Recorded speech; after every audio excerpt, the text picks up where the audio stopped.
Friends, welcome to Nila's kitchen. நம்ம இன்றைக்கி என்ன பார்க்க போகிறோம்னா ஃபிஷ் ஃப்ரை எப்படி செய்யலான்னு பார்க்கலாங்க. அதுக்கு மசாலா நம்ம இப்போ போட்டுக்கலாங்க.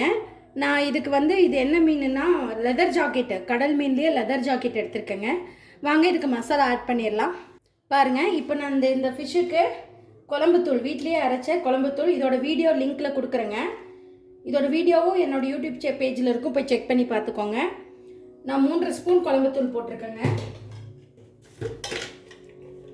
1 ஸ்பூன் ரெட் சில்லி பவுடர் போட்டுக்கிறேன். வரமிளகாத்தூள், கார்ன்ஃப்ளவர் மாவு 1 ஸ்பூன் போட்டுக்கிறேங்க, ரொம்ப நிறையா வேணாம். ரைஸ் ஃப்ளவரும் 1 ஸ்பூன் போட்டுக்கிறேங்க. உப்பு தேவையான அளவு நான் போட்டுக்கிறேன், டேஸ்ட் பார்த்துட்டு போட்டுக்கலாம். இப்போ இது கூடவே இஞ்சி பூண்டு பேஸ்ட்டு 1 ஸ்பூன் போட்டுக்கிறேங்க. நான் 1 ஸ்பூன் அளவு இஞ்சி பூண்டு பேஸ்ட் போட்டுக்கிறேன்.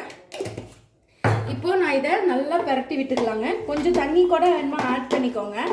ஆட் பண்ணி எல்லா ஃபிஷ்லேயும் நல்லா மசாலா ஒட்டுற மாதிரி நல்லா பரட்டி விட்டுக்கோங்க. இந்த மாதிரி நான் உங்களுக்கு பரட்டிட்டு காமிக்கிறேங்க வீடியோவில். இந்த மாதிரி நல்லா எல்லா மீன்லேயுமே இந்த மாதிரி அப்சர்வ் ஆகணுங்க நமக்கு மசாலா. இந்த மாதிரி பரட்டி எடுத்துக்கோங்க. இது ஒரு 1/2 hour ஊறட்டுங்க. நான் ஃப்ரை பண்ணியில் தவா வச்சு எப்படி ஃப்ரை பண்ணுறதுன்னு நான் உங்களுக்கு காமிக்கிறேன். கம்மியான எண்ணெயிலேயே சூப்பரான ஒரு ஃபிஷ் ஃப்ரை பண்ணலாங்க. பாருங்கள், தவா நல்லா ஹீட் ஆனதும் நான் இன்றைக்கி ஃப்ரைக்கு கடலெண்ணெய் எடுத்துக்கிறேங்க, மணமாக இருக்குன்ட்டு. நான் ஒரு 2 ஸ்பூன் அளவு ஆயில் ஊற்றிக்கிறேன். இது நல்லா கல்லுக்கு ஆயிட்டுங்க. அப்சர்வ் ஆகிடுச்சுங்க.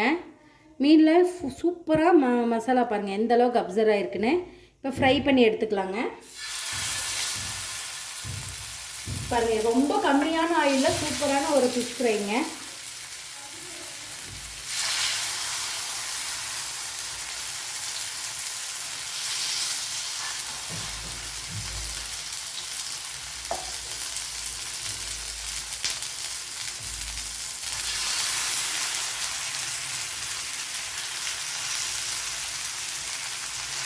இது நல்லா ஃப்ரை ஆகட்டும்.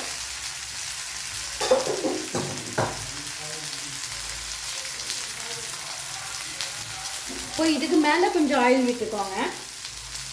அந்த மசாலா பிரிஞ்சு வராதுக்காக நான் கொஞ்சமாக ஆட் பண்ணிக்கிறேன். ரொம்ப ஆயிலாக விட வேண்டியதில்லை. இந்த அளவுக்கு நல்லா டீப்பாக ஃப்ரை ஆகணும். பார்க்கவே எவ்வளோ கலர்ஃபுல்லாக இருக்குதுன்னு பாருங்கள். இன்னும்